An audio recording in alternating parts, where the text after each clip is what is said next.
Добро вечер. Четврток 22 часот, време за емисија во Центар на YouTube. Јас сум Васко Евтов, почитувани гледачи, а вие сте на вистинското место. Зошто? Бидејќи во наредните 40-45 минути и вие јас имаме право да знаеме вистината. Вечерва вистината ќе бараме во политичка анализа, која ќе треба да одговори на неколку прашања. Што е суштината на францускиот предлог? Зошто е одбиен францускиот предлог? Зашто таква или зошто таква драматика, кршење, реакции кај македонската јавност предизвика тој француски предлог, иако еден најголем дел од македонската јавност ниту знае, ниту информирана, ниту го прочитала францускиот предлог, на што се должат драматично различните стојалишта на ВМРО-ДПМН и на СДСМ, и не дојдовме во една абсурдна ситуација, СДСМ да сака да има договор со бугарите, а ВМРО-ДПМН кој има излезено чинелот на бугарите да се противи на договор со бугарите. И тоа е суштината на политичката анализа. Ве најавив политичка анализа за во неделата, па беше интервјуто со Велимир Абрамович, бидејќи сметам дека помеѓу една и втора политичка анализа мора да поминат барем 7 дена за да може да сварите, да може да анализирате што е кажано во претходната политичка анализа, помина одлично таа политичка анализа, со работа наслов Бојко Борисов даде гол со пета. Денес ќе анализираме точките, суштината на францускиот предлог, или тој предлог кој се нарекува 4+1+1. Зошто македонската јавност стана како еден и се спротистави на францускиот предлог? Не се спротистави ВМРО-ДПМН, не се спротистави делови на власта, не се спротиставува партии кои се во коалицијата, се спротистави македонскиот народ. Не велам дека македонскиот народ е во право, знаете, меѓутоа тоа не е спротиставување де факто на францускиот предлог, тоа е спротиставување на две работи. Понижувањето што ни го прават бугарите последните 2, 3 или 4 години, во времето на Красимир Каракачанов и Захариева, и тоа е реакција отпор на македонската јавност за непринципиелната политика на Европската унија последните 30 години. Тоа е еклатантното одбивање на францускиот предлог. Референдумското одбивање на францускиот предлог. Ние имавме референдум кога не беше распишан референдум. Минатата недела, кога јавноста рече не сакаме да го прифатиме францускиот предлог. И сега ќе почне процес на оладување, на освестување. Бидејќи знаете, една е операцијата кога вие миете дете во легенче со вода и ја фрлате прљавата вода, и тоа прашањето е како со прљавата вода да не го фрлите и бебето кој го миете во тоа легенче. И ние сега се наоѓаме во една таква фаза. Да не сакаме да прифатиме одредени уцени, одредени диктати, а животот е уцена и диктат. А сепак, кога ќе ја фрлите таа прљава вода, да не го фрлите и бебето. А бебето е Македонија, значи треба да го зачувате, да го негувате, да го растите и да го запишите на факултет, да го способите за живот, да му дајте парче леп. Влегувањето во ЕУ значи тоа, да му дадеме парче леп на детото. Фрлањето на прљавата вода значи расчистување со сите темни петна во минатото. Татови, матови, заробена држава 27 да станеме нормална држава. Тоа е битката која денес се води во Република Македонија. Дали ќе платиме цена? Да. Работата е не дали ќе платиме цена. Работата или дилемата е да не платиме прескапа цена. Да не биде прескапа таа цена и да биде наплатена во фактура на одредено национално понижување. Бидејќи знаете, ние ги доживуваме бугарите како одредена држава, народ и нација од времето на две червени. Во меѓувреме се сменија работите. Тие стана членка на ЕУ и стана членка на НАТО. И ние со држава која е членка на ЕУ и на членка на НАТО преговараме. Во оној период, кога бугарите стануваат членка на ЕУ и на НАТО, успеа колку толку да ги решат или да ги регулират сите билатерални прашања со соседите. И со грците, и со романците, и со србите за тие западни покрајни, како што ги нарекуваат кај Босилеград или Димитровград горе или кај Пирот, и да ги регулират сите отворени прашања со македонците. Тој е тој првичен договор за добрососедство, потпишан од Љупчо Ѓорѓевски и владата на Иван Костов во Бугарија. Предходно Киро Глигоров и Желјо Желев не потпишаа договори.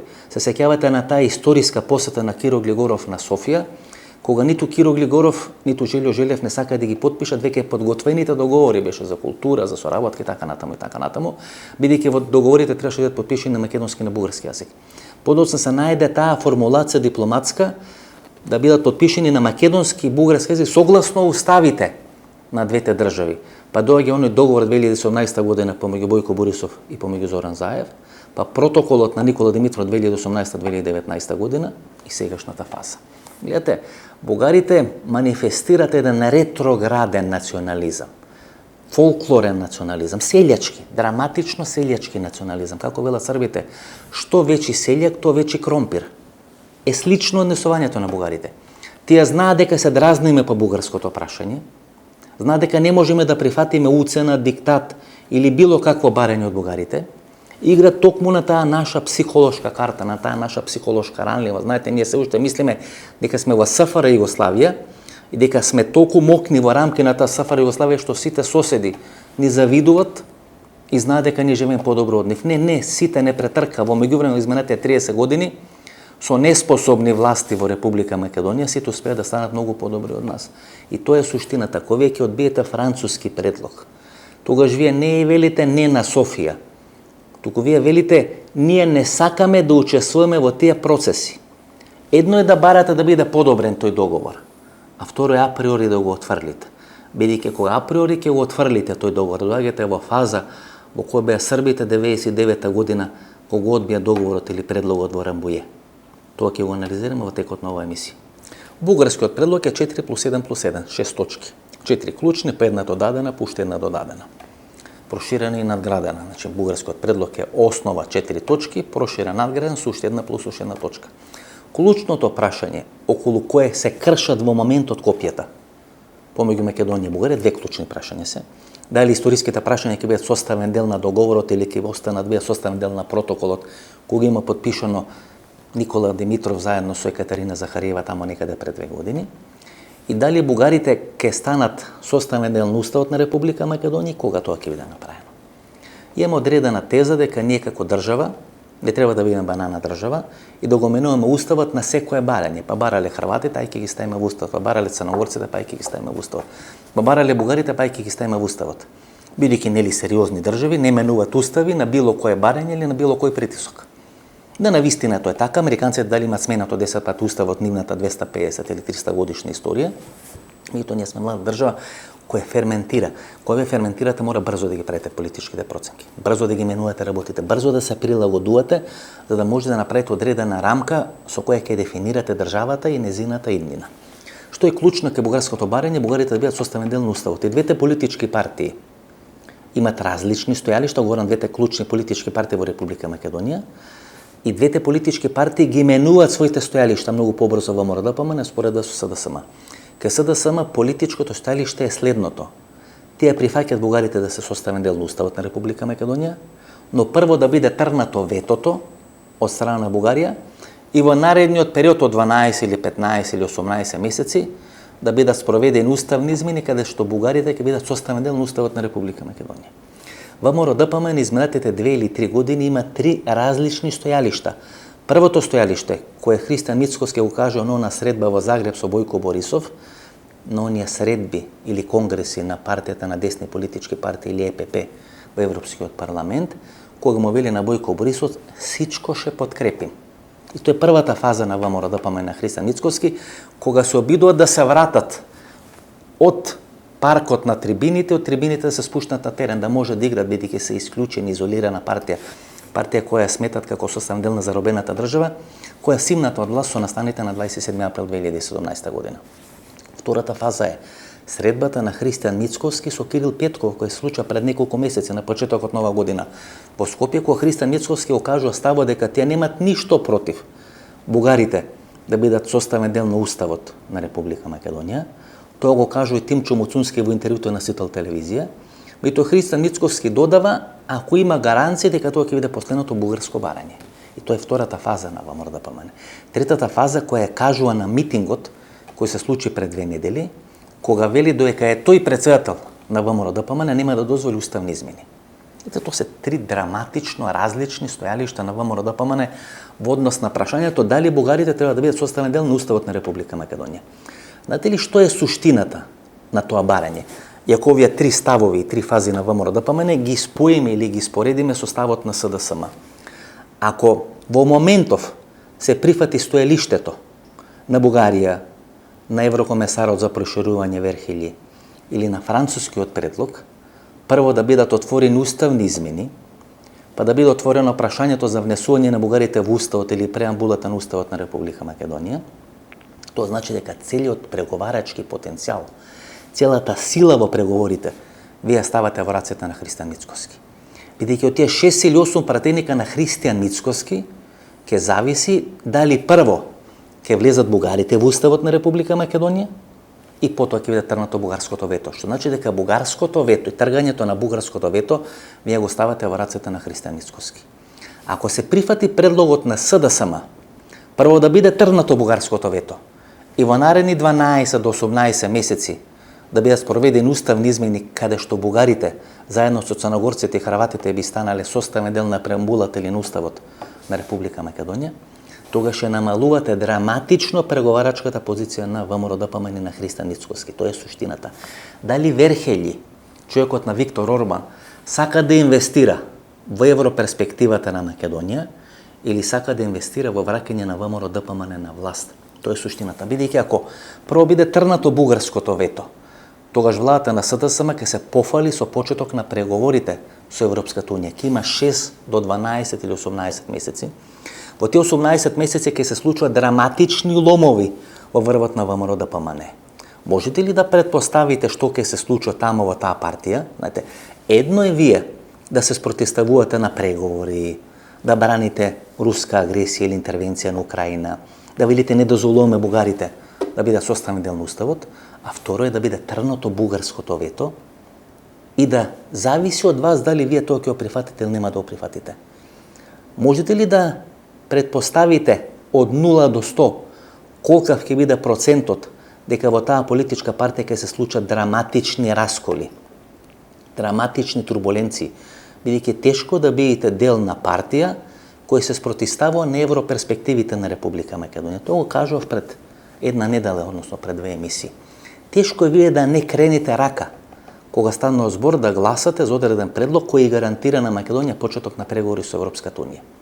Ако биде прифатено барањето на СДСМ, да биде тргнато бугарското вето или се даде зелено светло за почеток на разговори на Македонија со Европската унија, тогаш ВМРО доаѓа или влегува во една драматично тешка политичка ситуација, која на крајот може да заврши со драматично раслојување, па дури поделба на една, 2 или 3 политички структури кои ќе произлезат од чинелот на ВМРО-ДПМН. Тоа е суштината на она дилема дали прво бугарите да ги ставиме во уставот па да трне или да биде тргнато бугарското вето, или прво да биде тргнато бугарското вето па да ги ставиме бугарите во уставот на Република Македонија.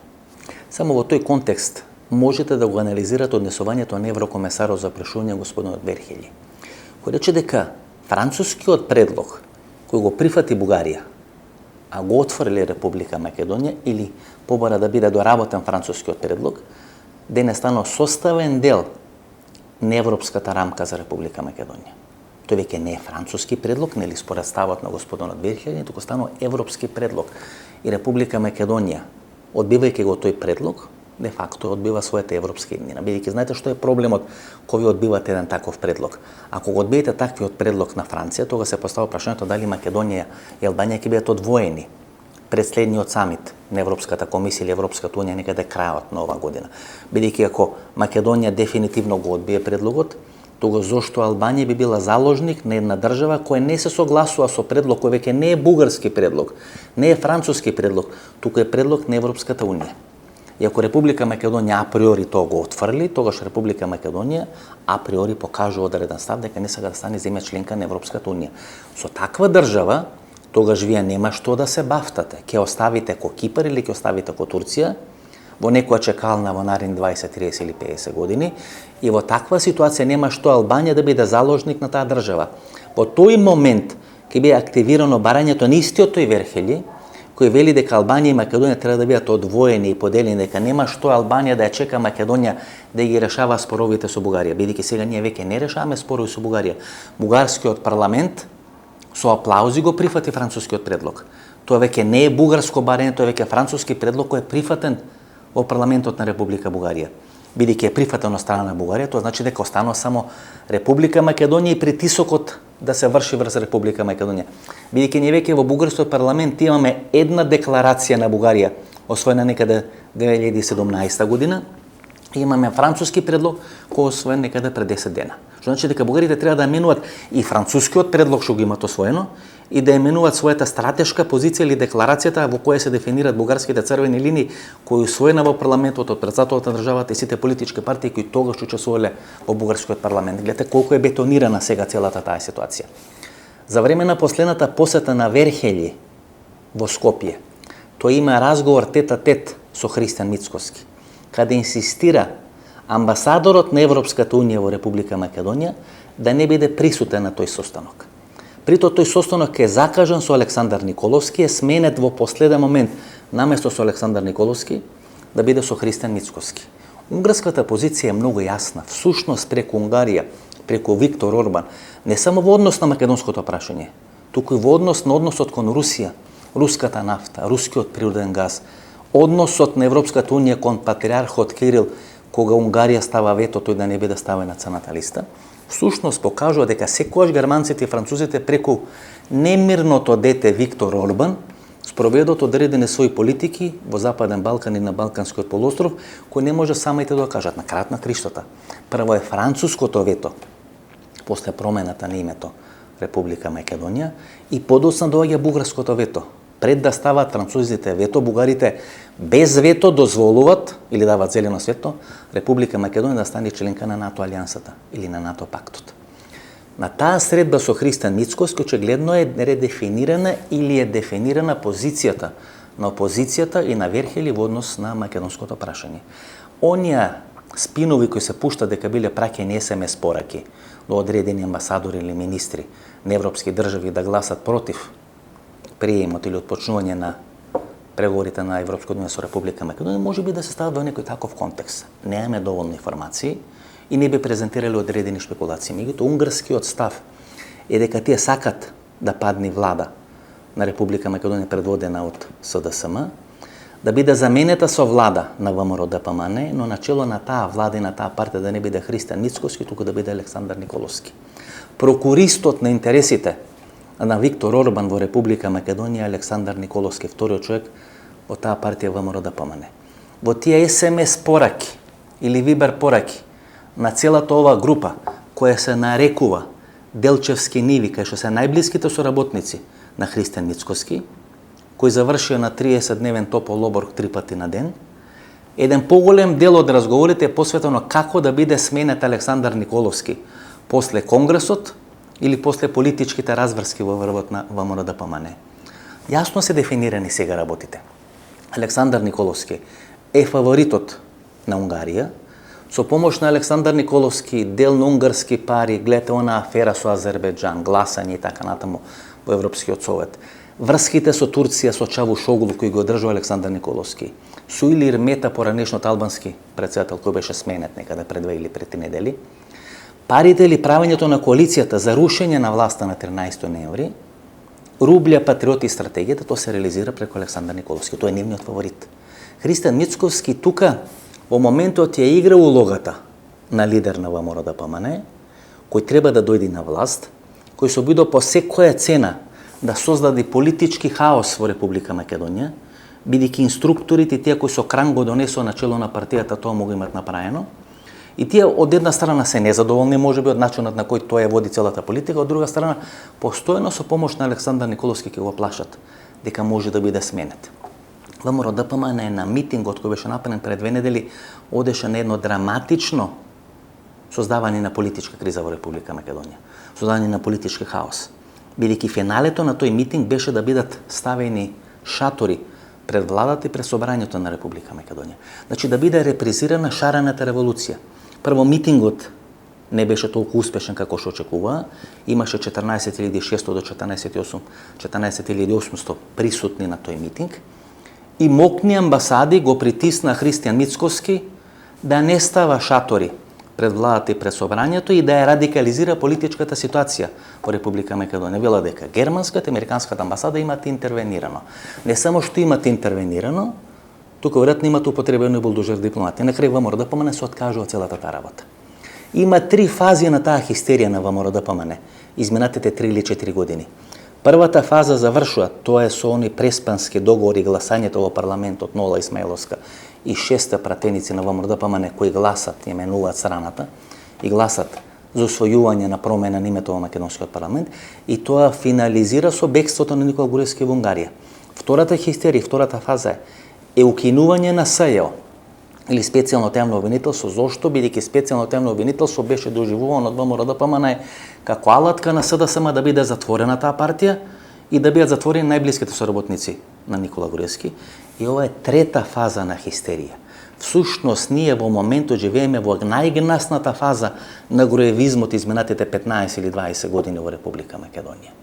Гледате, ние живееме во еден период кога Илче Гебелс или Илија Димовски или Илија Халкидики, како го нарекуваат, стои позади таа антигеј хистерија која се создава во Република Македонија, а Антонио Милошевски, која пишуваше онаа книга за џуџето од Небрегово, кој беше полен на Доста Димовска, кој беше обвинуван од сите членови на младинското раководство или Унијата на младици на ВМРО-ДПМН за пробугарски ставови, да создава антибугарска хистерија во Република Македонија.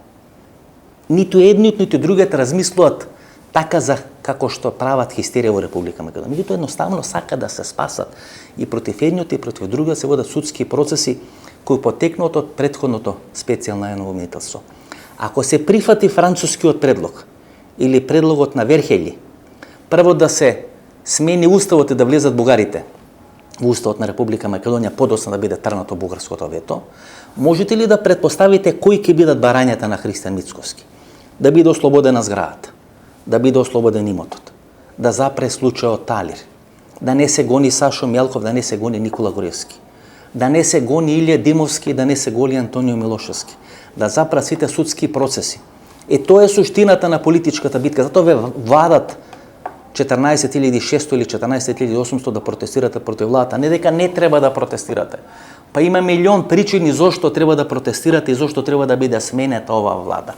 Меѓутоа, кога протестирате против оваа власт, немојте да протестирате да го спасите Никола Груевски, да го спасите Илија Димовски, да го спасите Антонио Милошевски или Христијан Мицковски, да ги спасите тие кои заглавија во притвор поради аферата со Делчевските ниви.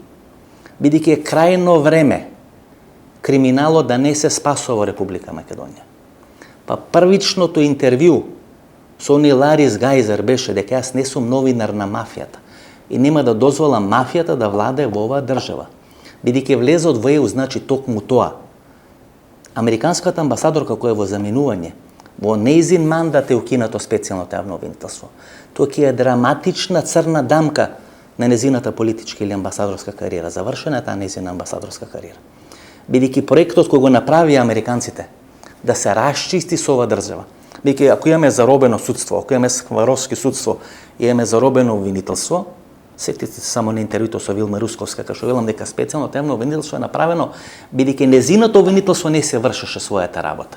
Кога основното јавно обвинителство или обвинителството на Русковска или тоа што е обвинителство во Република Македонија би се вршило својата работа како што требаше, немаше да биде направено специјално јавно обвинителство.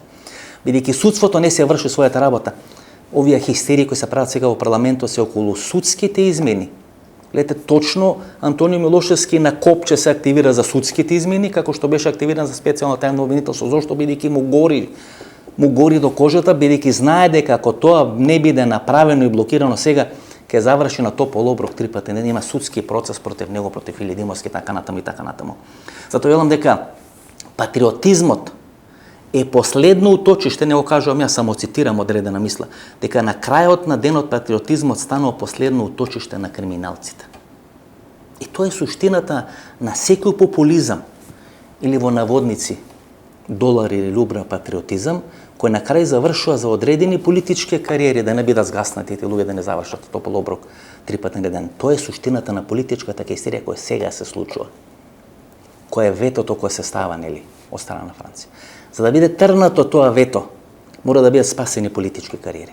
Сетете се што се случуваше во Бугарија во времето на Бојко Борисов. 150 лица, криминалци, беа екзекутирани на софиските улици. Бидејќи имате два модели на расчистување со криминалот. Едниот е моделот на Бојко Борисов, па сега ќе се плаши сам да оди по улица, а вториот модел да имате силно судство, кој нема да суди ниту по баби, ниту по стричеви, како велат србите, туку ќе суди така што криминалот ќе биде санкциониран. Можете да претпоставите кога ние ќе ги почнеме преговорите со Европска унија, разни зегини, мегини, алколоиди и така натаму, значи ова не велам дека има некој криминал, туку само кажувам одредени можности. Колку тие ќе бидат внимателни, бидејќи целата таа структура олигархиска во Република Македонија има изнакупено од инспектори, од полицајци, од судии, од обвинители и така натаму. Чувствуваат многу комотни. Во оној момент кога судството ќе стане независно, кога судството ќе стане судство на држава која ги има почнато преговорите со Европската унија, тогаш не вредат парите на зегини, мегини кои ги дават на инспектори, на судии, на обвинители и така натаму. Туку тие ќе работат и ќе судат и ќе функционират за да се зачуват својата функција, да се зачува својата фотелја, да не завршат на топол оброк 3 пати на ден. И тоа е суштината кога вие одбирате помеѓу Европска унија и не Европска унија. Во моментот вие всушност одбирате дали ќе му помогнете на Христијан Мицковски, на целата таа екипа, да си го спасат имотот, да ги спасат своите или таа битка за ранетите кои се во затвор, да го спасат Никола Груевски и Сашо Мелков. Па добро, колку години треба да бидете заложници на Никола Груевски и Сашо Мелков? До кога треба да го отплаќате долгот и кредитите на Никола Груевски и на Сашо Мелков? Па 3 хистерии ви се создаваат. Едната хистерија завршува со бегство на Груевски, втората хистерија завршува со укинување на специјално тајно обвинителство, со што треба да заврши третата хистерија. Со прекин на преговорите на Македонија со Европската унија. Па кој ќе слави и кој ќе части од прекин на преговорите на Македонија со Европската унија? Олигархијата во Република Македонија и политичкиот чадор на таа олигархија во Република Македонија, тоа Никола Груевски. Тие 111 години зад него, од Бранко Азевски, Бранко Царенковски, така натаму и така натаму. Видите, многу беше тешко во времето на Зоран Заев вие да ги кажуваат овие процеси, бидејќи Зоран Заев со сите своји политички несмасности, фаули, изјави 1 евро за вицето, 1 евро за црквата, беше несоодветна личност која можеше да ги води сите тие процеси. И тогаш првата работа што ќе беше кажана, па вие браните човек кој требаше исто така да заврши на топол оброк 3 пати на ден. СДСМ си ја завршува својата домашна работа. Еден секретар, втор секретар, одредени политички структури.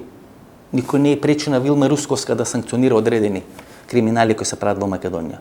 И Ден Дончев требаше да биде санкциониран. Не да биде во Австралија сега. И требаше многу други да бидат санкционирани, меѓутоа почна одредени процеси. Ја живеам за денот кога ќе станеме земја членка на Европската унија, која ќе може да го санкционира криминалот, бидејќи овде битката е не наша со французите или наша со бугарите или наша со србите или со албанците, туку битката е дали ние или криминалот ќе раководат со државата. Џабе е вашата волја која давате на политичките партии, ако тие политички партии се раководени, се финансирани или се уценувани од криминалот во Република Македонија. И двете политички партии, помалку или повеќе, се уценувани од криминалот во Република Македонија. И кога јас упорно ви велам дека ние треба да се нормализираме како држава, тоа не значи дека ние треба да се понижиме во однос на Бугарија, дека треба да се понижиме во однос на Франција, туку ние треба да станиме и да расчистиме со криминалот колку можеме, да ја спречиме таа папучна врска помеѓу криминалот и политичките партии кои владаат со вас во Република Македонија. Бидејќи политичките партии можете да ги дефинирате како одредена банка во која го ставате вашиот капитал, а вашиот капитал е вашиот глас и вашата доверба. И тој капитал го орачувате на 2 или на 4 години. И ако таа политичка партија или банка тој капитал не го чува и не го штити така како што треба, тогаш веќе ќе ги смените на следни избори. Но тоа не значи дека во тие 4 години те треба да се кријат зад вас. Бидејќи вие не сте ги избрали за тие да се кријат зад вас. И ако вие сте против францускиот предлог или сте против преговори со Бугарија, политичките партии наместо да ви удоволуваат на тие ваши барања, бидејќи тоа не е водење политика, туку тоа е само криење за одредена политика, треба да ве убедат што е најдобро за државата, бидејќи вие не ги ставате парите тамо за тие да водат политика таква како што вие сакате. Вие ги ставате парите тамо бидејќи сметате дека се тие попаметни од вас, како банка, како политичка партија, дека тие многу повеќе знаат. Тие знаат каде да ги вложат тие пари, кои стапки да ви ги дадат, кои камати да ви ги дадат. Што да прават со тие пари, бидејќи кога ќе вложите 100.000 евра, вие треба да добиете 120.000 евра, не да добиете 80.000 евра. Политичките партии во Република Македонија се однесуваат на тој начин, кога вие ќе им вложите 100.000 евра, тоа се вашите гласови кои им ги давате на изборите, 400.000 или 500.000 гласови, тога со тие гласови, тие да се кријат зад вас, а да се пазара со криминалот. Тоа треба да го прекините. Кога ќе успеете тоа да го прекините и да сватите колку сте вие мокни, меѓутоа не да сте мокни да влечете одредени ирационални, туку да влечете рационални потези, тогаш ќе ја смените политичката конјунктура во Република Македонија. Се дека не сте свесни за вашата мок, за вашата сила и за вашето влијание. Се дека ве манипулират. И се дека велите ние не сакаме да влеземе во ЕУ, вие всушност работите за Илчо Халкидики, може би за Зоран Заев, за Антонио Милошевски, за Никола Горевски. Тие се кријат за тоа останување на Република Македонија како некоја темна, црна дупка тука на Балканскиот полуостров. Можете ли да претпоставите што ќе се случи ако ние бидеме одвоени од Албанија? Ако Албанија го продолжи својот пат кон Европската унија, ние не го продолжиме нашиот пат кон Европската унија. Можеме ли да издржиме ние некој кипарско сценарио на некоја во наводници поделена држава? Можеме ли да издржиме некој турско сценарио кое чека 30 години на почеток на преговорите со Европска унија? Има ли капацитет ова држава тоа да го направи, да го спроведи и на крај да излези како победник од целата таа работа? Па едно грчко вето беше стаено, па се мачевме 25 или 30 години. Па се имаме стаено второ бугарско вето. И за едното и за другото грчко и бугарско вето се гледа рускиот ракопис, помогнат со германска или со француска линија. И тоа го гледате сега, тоа е тројката која ги крши санкциите на Европската унија кон Руската федерација. И ви мислите дека таа тројка ќе се грижи за интересите на Република Македонија? Не, за интересите на Република Македонија можеме да се грижиме само ние. При тоа не треба тоа да го правиме со емоции, бидејќи знаете, кога би ги слушале емоциите, ние не денес, вчера и завчера ќе требаше да ги прекинеме преговорите со Бугарија и со Европската унија. Бидејќи имаме милион причини да ги прекинеме тие преговори. Бидејќи имаме милион причини да докажеме на нивната непринципиелност. Но суштината и на оваа емисија, и суштината на вашето однесување, не да докажеме дека се тие непринципиелни. Па ние тоа го знаеме. Па вртењето кон Русија и Руската федерација е директен резултат на непринципиелната политика на Европската унија 30 години кон Република Македонија. Тоа е суштината. Значи, не треба да бидеме доволно силни и да се справиме со таа непринципиелност. Не да не пуштиме масата каде што се преговара, туку да останеме на масата и до крај да се бориме за нашите интереси. Во вторникот Турција го тргна турското вето и даде зелена светло Шведска и Финска да станат земји членки на НАТО. И испаѓа кога гледаме од македонска перспектива дека Румен Радев, председателот на Бугарија, е грандиозна политичка личност во споредба со Реджеп Тајип Ердоган. Дека турскиот султан легнал на брашно и дал зелено светло за Шведска и за Финска, за разлика од грандиозната политичка фигурина Румен Радев, кој не дозволува и не дава зелено светло да биде тргнато бугарското вето за Република Македонија. И тоа е суштината. Бидејќи Реджеп Тајип Ердоган создаде или направи вештачки проблем, а тоа е најавеното турско вето, не го праша ни турскиот парламент, ни турската опозиција, сам најави и сам го тргна турското вето, бидејќи тоа беше вештачки создаден проблем, за да биде решен и да послужи за пазарање на Турција со Америка и со другите земји членки на НАТО да биде дозволено или да биде дадено зелено светло Шведска и Финска да станат составен дел на НАТО алијансата или НАТО пактот. Бугарското вето, кој стимулира на Германија и Франција, но е правенствено бугарско вето, е ирационален проблем. Тоа е ирационална бугарска политика која трае 20, 30, 50, 100 години. Зато тешко се решава, бидејќи кога ќе создадете вештачки проблем, вие го правите за да може да го решите. Најлесно се решава вештачки проблем. Вештачки го правите, вештачки го решавате. Вие сте го создале, вие го решавате. Бугарија има создадено ирационален проблем. И тој ирационален проблем служи за нерешавање, не за решавање на македонско-бугарските односи. Тамо се случуваат длабоки ломови во Република Бугарија. Бугарите сега веќе немат можност и шанса да формираат нова политичка партија која ќе победи на следните избори или ќе го репрезира тоа што го направи Кирил Петков и Слави Трифунов. Тамо веројатно ќе се оди на одредена варијанта некоја коалиција на Кирил Петков и на Бојко Борисов, со тоа што Бојко Борисов повеќе не би бил кандидат за премиер, би бил Митов или некој друг очинилот на ГЕРБ. И Бојко Борисов сега избирајќи помеѓу можноста да заврши на црна листа на американците и да биде конструктивен и кооперативен во однос на македонското прашање, одбира да биде конструктивен и кооперативен во однос на македонското прашање. Или како што би рекол Христијан Мицковски на средбата со Бојко Борисов, веројатно истото го кажува Бојко Борисов на средбата или на средбите со американската администрација, всичко ше подкрепим. Всичко ше подкрепи за да не заврши на црната листа. Тоа е сега ролјата на Бојко Борисов. Со македонското прашање Бојко Борисов ја спасува својата кожа. Така ќе биде решено македонското прашање на некоја коалиција помеѓу Кирил Петков и Бојко Борисов, или не, може некоја коалиција на Бојко Борисов, Турци и така натаму, меѓутоа Бугарија се движи кон предвремени. Трети или четврти во последните 16-17 месеци. Избори кои треба да бидат случајни во нашиот источен сосед. Знаете, на последниот самит на Европската Унија беше дадено зелено светло за Украина, беше дадено зелено светло за Молдова.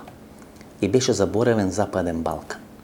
И тоа е таа геополитика која се случува во моментот каде што американците се вклучени, но не се вклучени со целата сила во решавање на балканските прашања. Многу им беше поважно Украина и Молдова, како земји каде што се води руска агресија и војна и земја каде што потенцијално може да се случи руска агресија или руска војна, да бидат дел на Европската Унија и како дел на Европската Унија во секој момент да може да бидат дел на тој антируски блок во рамки на Европската Унија. Тоа е суштината, знаете. И во таква една геополитичка разврска во моментот беше најлесно Албанија и Република Македонија да бидат малку ставени на страна. Да му се дозволи на Германија, да се дозволи на Франција, да може да глумат гранде политичка величина во решавање на европските проблеми. И се покаже дека Франција и Германија без помошта на Велика Британија не се во состојба да решат ниту еден европски проблем, вклучително ни македонско-бугарскиот проблем. Бидејќи во времето на Тони Блер Македонија го добија кандидатскиот статус. Тој статус кој сега го добија Молдова и Украина. Да не беше Тони Блер и неговиот притисок тамо некаде 2004-2005 година, никогаш Македонија немаше да го добие кандидатскиот статус. Исто како со притисокот на Велика Британија, Македонија напушта Лисабонска декларација, доаѓа оној предлог Република Македонија во заграда Скопје, кој Киро Глигоров го става во македонскиот парламент, но не го гласа македонскиот парламент. Можете ли да претпоставите, не бевме во иста ситуација, гледате, во која сега се наоѓаат бугарите. Грција немаше да го прифати тој предлог, Република Македонија во заграда Скопје, или што ќе беше ако Република Македонија го прифатеше тој предлог таа 92 година. Денко Малевски беше тогаш. Мислам дека имаше физичка пресметка на пратениците на ВМРО-ДПМНЕ со Денко Малевски како министер за надворешни работи. Повлечен тој предлог, бидејќи Киро Глигоров се откажува од тој предлог Република Македонија во заграда Скопје. Бугарите беа притиснати да го прифатат тој предлог. Тоа е моделот Рамбује, знаете. Кога американците на преговорите во Рамбује пред србите и пред албанците ставаат предлог кој е неприфатлив и за албанците, а неприфатлив и за србите. Тргат да го одбијат албанците, го одбиваат србите. Тогаш е она улога или ролја на Медин Олбрет кој го убедува Хашим Тачи да го прифати предлогот, бидејќи е сигурен дека србите ќе го одбијат тој предлог. Исто овој француски предлог, кој е неприфатлив и за Бугарија, неприфатлив и за Македонија. И французите и Верхели велат на бугарите: прифатете го тој предлог, направете еуфорија во Софија. Кога вие ќе направите еуфорија во Софија, тогаш македонците ќе речат: штом бугарите со еуфорија го прифаќаат францускиот предлог, тогаш тој предлог апсолутно не е добар и не чини за Република Македонија, бидејќи тоа што го прифаќаат бугарите е добро за Бугарија, или по дефиниција лошо за Република Македонија. И немаме реприза сега на Рамбује ситуацијата. Го одбиваме францускиот предлог и што ќе правиме сега? Ќе бидеме бетонирани тука и нема да преговараме? Или ќе преговараме? Ќе се обидиме да вметнеме одредени работи во рамки на тој француски предлог?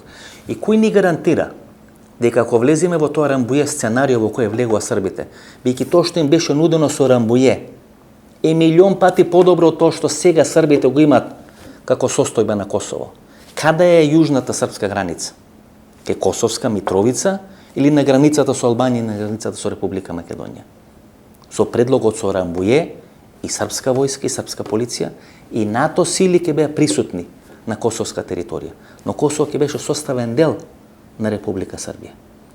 Тоа се тие историски моменти кои вие правите одреден избор и тој избор можеби да ви донесе ракоплескање во одреден политички момент, но на еден среден рок да направите една таква драматична штета за Република Македонија, од која генерации нема да може да се ослободат. Последните 30 години, почнуваме гледачи, во ниту една историска фаза Франција не била на страна на Македонија. И 92 и 93 година во време на Митеран, Франција притиска Киро Глигоров да го прифати грчкиот предлог, а тоа е нова Македонија. Исто како што германската дипломатија во времето на Клаус Кинкел притиска Македонија да го прифати грчкиот предлог, а тоа е да се нарекуваме Нова Македонија. Во споредба со Северна, Вардарска, Горна, Долна Македонија, Нова Македонија личи многу лошо, изучи многу лошо. Де факто тоа беше и предлог на бугарската дипломатија. Бугарите секогаш веле, ако веќе Македонија мора да го менува своето име, да не биде Северна, Горна или Долна, бидејќи ако има Северна, има Јужна, има Источна, има Западна, тогаш и Пиринска Македонија е составен дел на некоја Македонија, каде што Пиемонот и носителот е Северна Македонија, односно Република Македонија. Или тоа што го сакаше Гоце Делчев, да биде закопан во главниот град на идната македонска држава. Бугарите инсистира, тој и Александар Јорданов и целата бугарска дипломатија и политика го кажуваше уште во време кога немаше абер за бугарско вето во однос на Република Македонија. Тој предлогот Нова Македонија, нова држава, нов почеток, 44-45 година, се што било до 44-45 година е дел на една заедничка, читај бугарска историја, ние почнуваме како една нова држава, како некој инвитро дете, кој од никаде е формирано тука на Балканот, како Нова Македонија или Република Нова Македонија. Тоа беше суштината и на францускиот предлог, на Митеран, на Клаус Кинкел германскиот предлог и на бугарската и грчката политика во однос на Република Македонија. Па доаѓа периодот, има таму една средба, тоа е Божикна средба 93 година, кога Киро Глигоров треба да се сретне со Франсуа Митеран во Елисејската палата и на таа средба присуствува и тогашниот генерален секретар на Обединетите нации Бутрос Гали, кога се притиска Киро Глигоров да прифати Нова Македонија. И во тој временски период, тоа на изјава на Киро Глигоров дека ние сме Словени, дека ние сме дојдени 6 или 7 век, знаете, под некој притисок ја давате одредени изјави кои подоцна кога ќе ги извадите од одреден историски контекст може да направат одреден смут, да направат одредена хистерија на македонската политичка сцена. Само сетете се колку таа изјава на Глигоров беше злоупотребувана во времето на Никола Груевски и на медиумската хистерија која се правеше во времето на Никола Груевски. Па доаѓа 2008 година, однесувањето на Саркози во однос на Република Македонија. Кој самиот вели дека има потекло преку неговиот дедо од Солун или Тесалоники. И заклучно со сегашниот француски предлог или сегашното француско однесување, кој има континуитет со француското вето, ние го менуваме името. Очекуваме дека после НАТО ќе добиеме зелено светло за Европската унија, абер нема од бугарско вето и става Емануел Макрон вето. Па една година губиме се до короната, Франција да ја дефинира својата стратегија, кои се критериумите кои треба да бидат исполните за да станете полноправна земја членка на Европската унија и да ги почнете преговорите со Европската унија. И сега кога почнам да ви кажам на непринципијалностите на француската политика, француската врска со Борис Трајковски, каде ние ќе завршиме? Па суштината не е јас во тие ваши рани кои се направени од Франција со штрафцигер да буричкам и да ги правам уште поболни, уште покрвави. Суштината е вие тоа да го сватите, да го знаете, никогаш да не го заборавите, но да и гледате македонските национални интереси. Каде се македонските национални интереси? Заглавени со Босна и Косово овде или како земја членка на Европската унија? Тоа е суштината. Која јас говорам за процес на нормализација, тоаш говорам никогаш да не заборавите на тоа што ве понижуваат. Но треба да бидете доволно горди, зрели, силни, мокни, да ги голтните тие понижувања, да не ги заборавите и со таков товар да влечите рационални потези за еднината на Република Македонија. Тоа е суштината. Тоа е суштината на политичката елита, тоа е суштината на власта, тоа е суштината на опозицијата, тоа е суштината на медиумите, тоа е суштината на јавните личности кои функционираат во Република Македонија. Па најлесно да седнаме и да правам хистерија, да билдам рейтинг. Не треба да се прифати францускиот предлог. Не треба да се слушат бугарите. Па јас сум ги газел бугарите среде Софија. Ми станувале од интервју среде Софија. Но тоа не е суштината. Па тоа го сакаат бугарите. Ние да одиме тамо да се скараме да станеме од масата.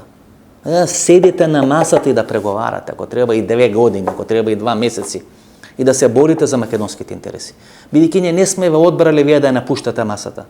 Ние сме ве одбрале да стоите на масата и да се борите за Македонија. Тоа исто како фудбалска екипа губи 2-0, 43-та минута, и вели не сакаме да играме. Ќе напуштиме терен. Како ќе напуштите? Ви имате уште 50 минути да играте. Во тие 50 минути може 3 гола да дајте, може да изгубите. Меѓутоа ако се борите до крај, ако дадете се од себе, тогаш ни народот, ни историјата, ни тие што ве гласат нема ништо да ви замерат. Ќе одите, ќе се вратите, ќе се борите. Тоа не значи дека мора да прифатите се што е понижувачки што ви остават на маса, но ќе се борите да прифатите тоа што е добро за Република Македонија. Бидејќи секој договор кој се прави е подеднакво болен за двете страни. Не постои договор во светската историја кој едната страна го прифаќа 100%, а втората страна го прифаќа 0%. Бидејќи тоа е капитулација. Ниту држави кои се освоени по воен пат не им се наметнал договор кај што 0% ќе бидат заштитени нивните интереси. Ќе заврши војната во Украина, еве да претпоставиме дека Украина ќе биде растурена. И тоа на крај ќе мора да заврши со мировен договор помеѓу Киев и Москва. Ниво растурена Украина ако биде масакрирана од Русија, нема русите да добијат 100%, украинците да добијат 0%. Повторно ќе има некои 20 или 30% права кои ќе треба да им бидат гарантирани и дадени на украинците. Бидејќи тоа е суштината на преговори. Така и во овие преговори помеѓу Скопје, помеѓу Софија и францускиот предлог нема да биде 100-0 за бугарите. Може да биде 55-45, може да биде 50-50, може да биде 45 за бугарите, 55 за македонците. Тоа зависи од дипломатската умешност и вештина на двете страни. Но не може да биде 80-20. Никогаш не е било. Никогаш нема ни да биде. И тоа е суштината. Одете и борете се. Лесно е да го фрлите копјето во трња. Тоа секоја будала може да го направи. Суштината, тоа како велеше Јадранка Косор за хрватскиот премиер Иво Санар кој се заминя, и кога на првата пречка и на првите проблеми, тоа беа оние преговори Хрватска и Словенија, тоа беше она афера со Алпе Адрија банката, се повлече од премиерската функција. И сеќавам на она легендарна изјава на Јадранка Косор дека големите мажи тоа не го прават така. Дека големите мажи не бегаат. Не оставаат жената со децата сама да се грижи. Големите мажи имат обврска да се борат за довербата што им се дава. Да се грижат за семејството, да се грижат за државата. Ако го прават спротивното, тогаш не се големи мажи, туку се мали мажиња. А нас не ни треба мали мажиња да ни се начело на опозицијата, начело на власта во Република Македонија. 4+7+1 е бугарскиот предлог, односно францускиот предлог, да се регулират односите помеѓу Македонија и помеѓу Бугарија. Првата точка, која е клучна точка на тој предлог, а тој бугарите да бидат составен дел на Уставот на Република Македонија, ја образложивме и елабориравме, тоа е суштината на оваа емисија. Втората точка која никаде не се споменува, тоа е да бидат отворени досијата на бугарите во Република Македонија. Бидејќи бугарите сега ја лансират или сакаат да ја промовират онаа теза, и всушност тоа е теза на која потпира целата нивна политика во однос на Република Македонија, дека бугарите во Македонија биле репресирани, биле малтретирани и биле одродени како бугари, односно биле македонизирани. И затоа инсистират како втора точка во тој француски предлог, тоа е 4+7+1, бе точката отварање на досијата на репресираните бугари во Република Македонија. При тоа исто како со Тиранската платформа, кога албанците велат дека врз нив од 1912 до 1958 година или 56 година е извршен геноцид, и дека ако не бил тој геноцид, албанците и македонците би биле тука некаде подеднакво по број и по бројност во Република Македонија. Бугарите велат дека македонците биле бугари до 44-45 година, но со една брутална македонска репресија тие се одродени, се македонизирани. И сега треба да бидат ребугаризирани. И тоа оној став на Славе Трифунов. Како е можно на пописот во Македонија да има 3500 бугари кои се запишани, а да има повеќе од 100 или 120.000 македонци кои има добиено бугарско државјанство, каде што се декларирале дека до второ или трето корено според мајка или според татко имат български происход. Затоа сака да бидат отворени бугарските досија во Република Македонија. И треба да бидат отворени. Значи што ќе видите таму во тие досија на ПРФ или на таткото на оние аничарот од БГНС, ќе видите дека најголем дел од нив биле затварани, праќани на Голи оток во Тузла, бидејќи биле рубља патриоти, биле затварани, малтретирани поради проруско и просталин однесување, а не поради бугарско однесување или бугарштина во Република Македонија. Меѓутоа, паралелно треба да бидат отворени и досијата на македонците во Бугарија. Па да видиме каде е правена поголема репресија. Во Македонија во однос на бугарите или во Бугарија во однос на македонците. Јас ви гарантирам, почитувани гледачи, сите овие гласноговорници, мегафони од двете страни на границата, кои така здушно се борат за македонските или за бугарските позиции во тој процес или тој конфликт помеѓу Скопје и помеѓу Софија, дека едните и другите работат Не за една служба, туку работат за двете служби. Тоа што ви го кажа Слободан Богоевски, го потврди Павле Трајанов за Красимир Каракачанов, кој крајот на 80-те, почетокот на 90-те години како студент кој во размена е дојден во Скопје врбуван од македонските служби, тоа не важи за Красимир Каракачанов, или не важи само за Красимир Каракачанов. Важи за сите патриоти од македонска и бугарска страна. Тие работат и за македонските и за бугарските служби. И по потреба и македонските и бугарските служби ги вадат од нафтелин, ќе ги појават на одредени телевизии и тие треба да направат смут и да ги закрват односите помеѓу Скопје и Софија секогаш кога ќе се дојде до точка или до можно да бидат решени тие односи. Тоа е второто прашање. Третото прашање се учебниците, четвртото прашање е говорот на омраза, или 4+1+1, петото прашање е малцинството, како ќе биде решавано тоа прашање на малцинството и шестото е спомениците. И суштината е тој протокол кој го има подпишано Никола Димитров, внимавајте. Никола Димитров со оно семејно стебло на Димитар Димитров, кој беше главен пробугарин во рамки на извршниот комитет на ВМРО-ДПМНЕ, во првата експертска влада на Никола Клюсев, во извршните комитети на ВМРО-ДПМНЕ, сива имененце на ВМРО-ДПМНЕ, кај што беше главен гласноговорник на бугарски интерес во Република Македонија, се неговиот син ќе биде главен бранител на Македонија од бугарските аспирации во однос на Република Македонија. Ете, тоа се тие парадокси на македонската политичка сцена, кога во рамки на една фамилија имате еден таков конфликт. Што е таткото, што е синот? Какви се позициите на таткото, какви се позициите на синот? Како велеше стариот Димитров? Да му се исуши раката на тој што ќе подписи, да биде сменето името, синот негов подпише да биде сменето името. Таткото кој беше главен големо бугарин во Република Македонија, синот кој се бори против големо бугарските интереси во Република Македонија, а подпишал протокол за кој никој не знаеше, видите. Буер Османи министерот, кој не може да издржи или да ги истрпи критиките на Никола Димитров, го вади протоколот за кој ние не знаевме и го објавува на Фейсбук. Министр, па ние не сме банана држава. Протокол кој е таен, кој е подпишан помеѓу Бугарија и помеѓу Македонија во времето на вашиот претходник Никола Димитров со Екатерина Захариева, вие да го вадите бидејќи ве навредил во некој јавен настап Никола Димитров. Па каде ќе ни биде крајот ако сите тајни преговори и тие тајни документи ние ги објавуваме во македонската јавност? Ние сега дознаеме дека имал германски предлог. Знаевме за португалскиот предлог кој беше објавен лани, беше објавен во емисијата во Центар и сега имаме француски предлог. Меѓутоа ние точно не знаеме што содржи тој германски предлог. Се до објавата на Фейсбук пред 2 или пред 3 дена на Буер Османи не знаевме дека има протокол каде што се согласил Никола Димитров за Илинденско преображенско востание. Тоа е суштината на спорот Скопје-Софија. Тие не признават Илинденско востание, бидејќи ако признат Илинденско востание, тоа значи дека тоа е востание кое е кренато од македонскиот народ за само ослободување од турците. А ако станува збор за Илинденско преображенско востание, тогаш тоа е востание кое е стимулирано и поддржувано од бугарскиот царски двор за ослободување на бугарите и во Одринско и во Македонско. И тоа е суштината. И тоа го прифаќа Никола Димитров.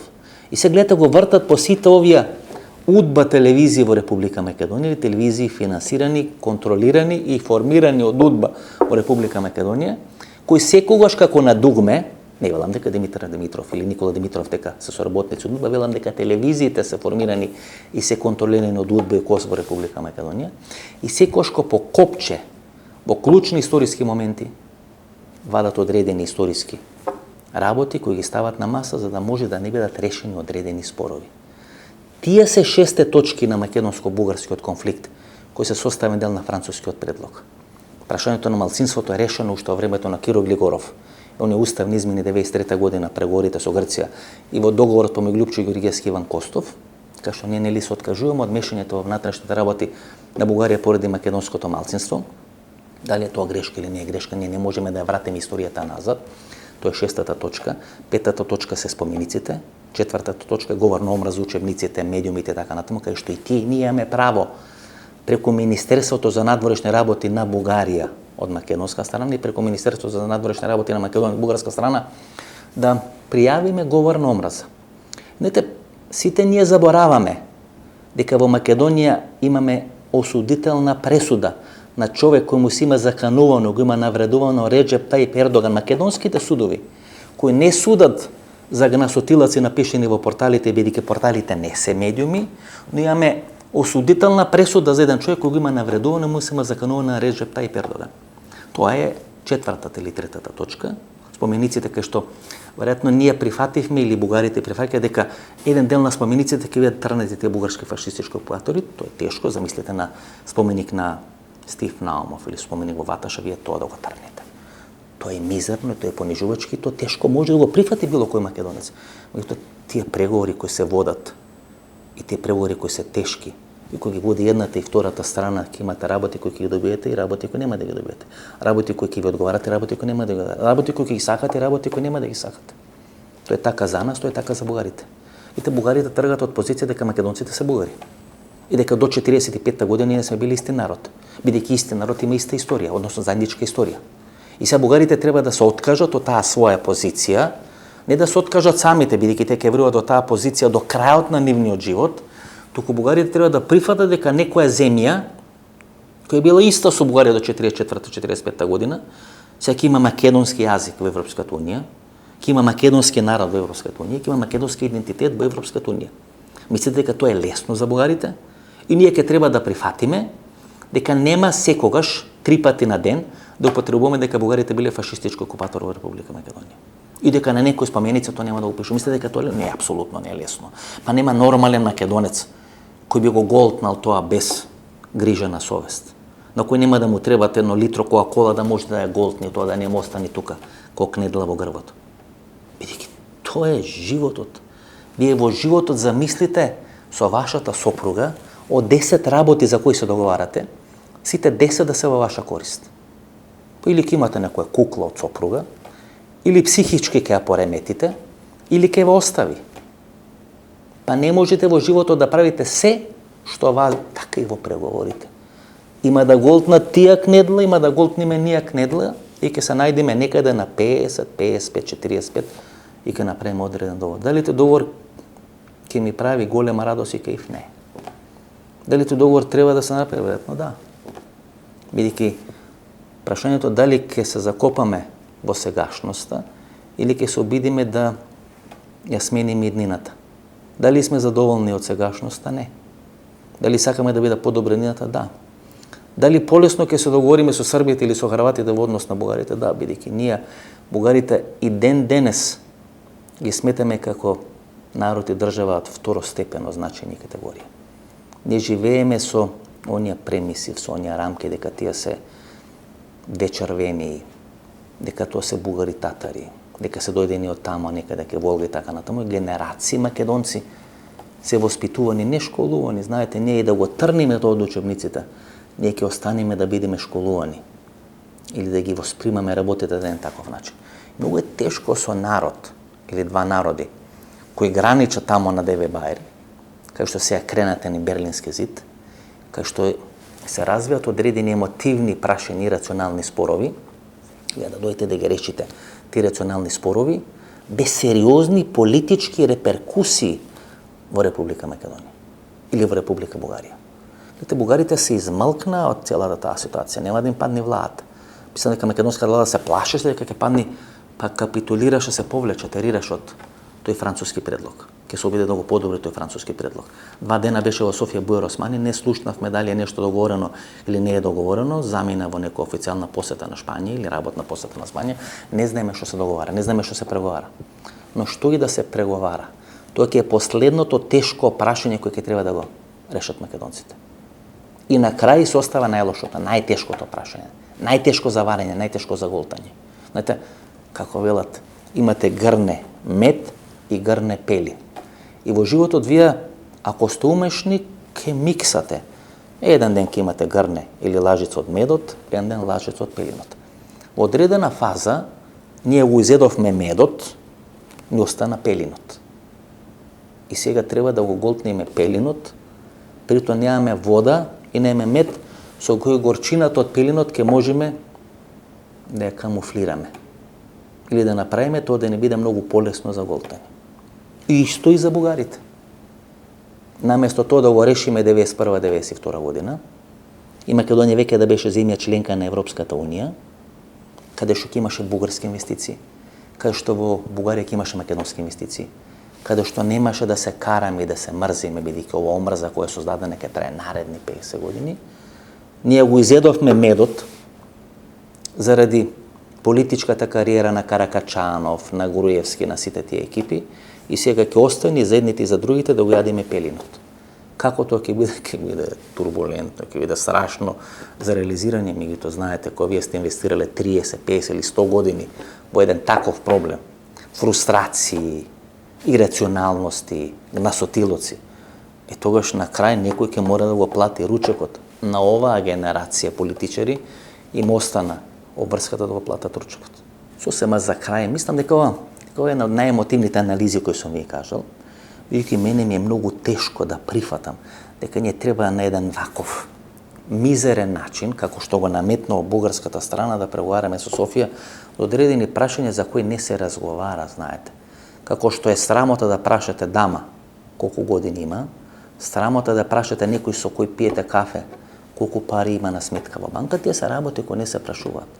Така и онаа фаза кога бугарите биле фашистички окупатор во Република Македонија, работа која не може да се заборави, но и работа која не мора секој ден, кога пиеме кафе со бугарите, да им велиме каде сте бугарски фашистички окупатори. Едноставно и ние и тие да го надминиме тој процес, да го надминиме тој период, да знаеме што се случило, но тоа да не го користиме за омаловажување на бугарите или тие да го искористат за наше понижување, да се откажиме и да речеме тази дупка не е дупка.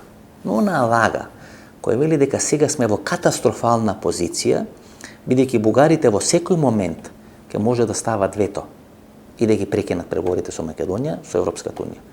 Па секоја земја членка на Европската Унија, 29-30 на број колку се, може во секој момент да стави вето на преговорите со Македонија. Па сетете се како ставија Чешка и Словачка вето на оној бугарски предлог дека Македонија ја злоупотребува историјата.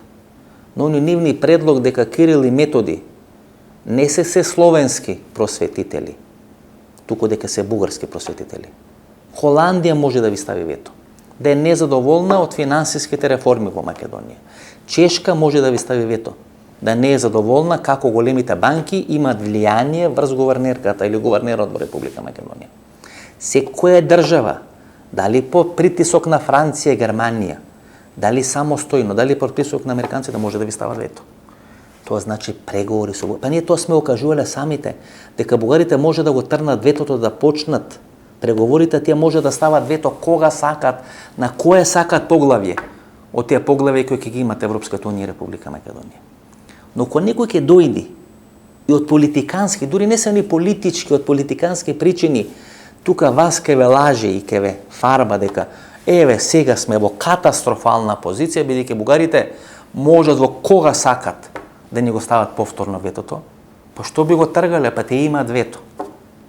Па ние нив ги убедуваме дека ако го трнат ветото може да го вратат кога сакат, бидејќи тоа е суштината на преговорите.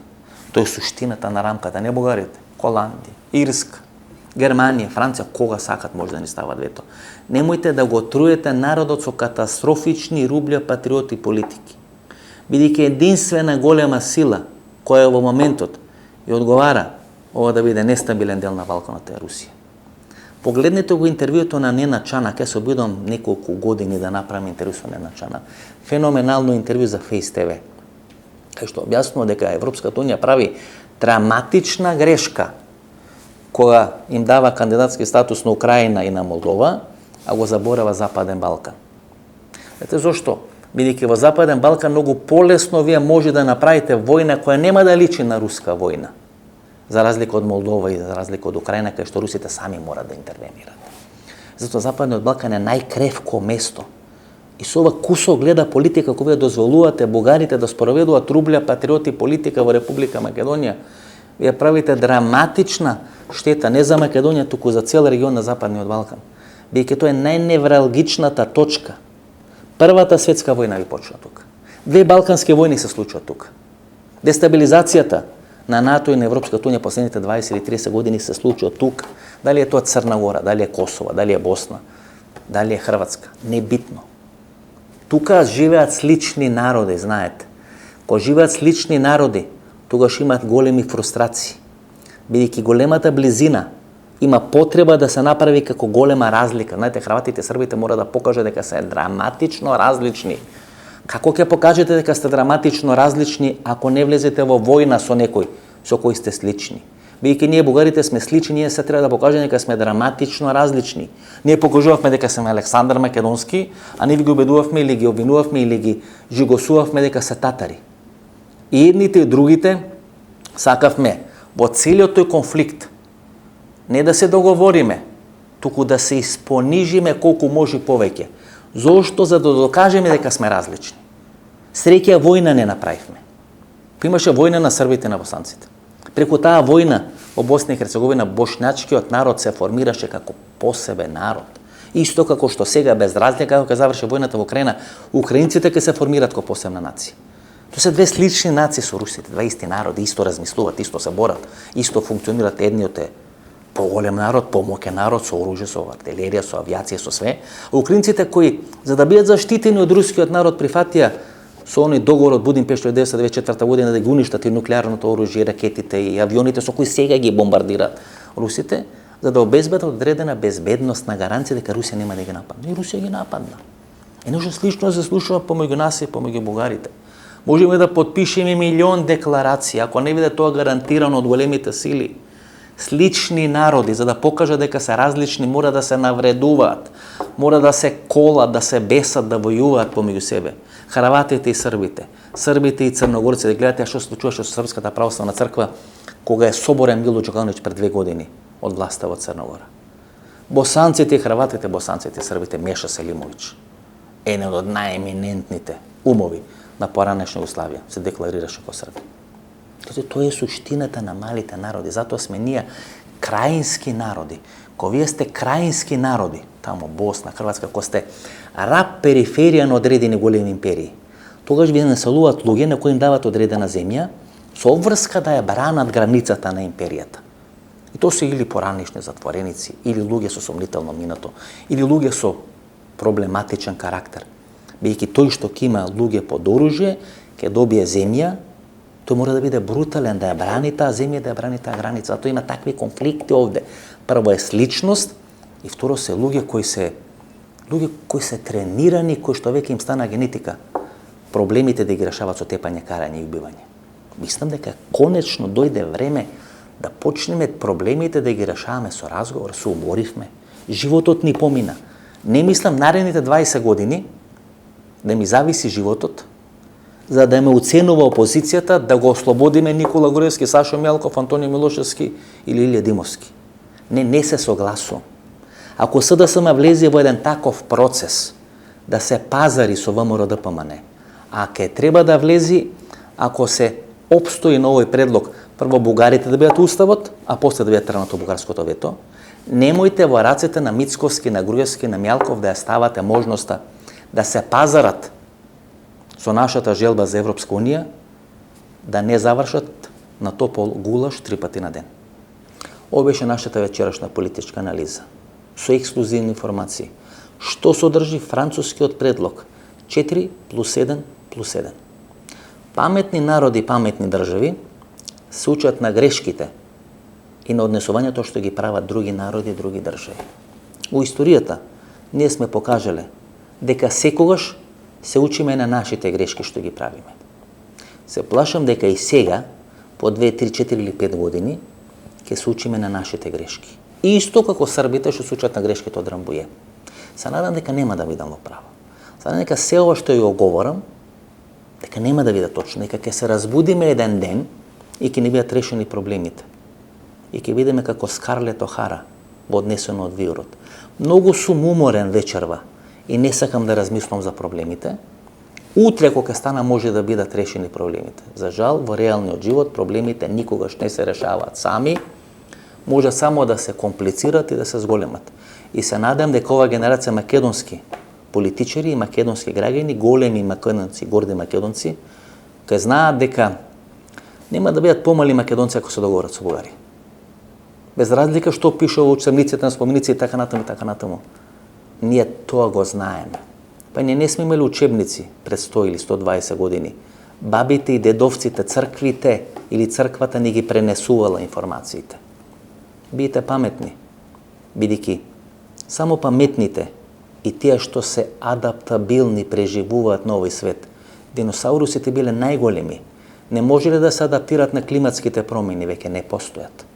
Во светот успеваат само луѓето кои знаат да се адаптират, да гледат каде да одат работите и процесите и да извлечат најголема корис за својот народ и за својата држава. Ако ви се допадна анализата, ново дружење недела во 22 часот, до недела во 22 часот. Пријатно вечер, Македонијо, каде и да си.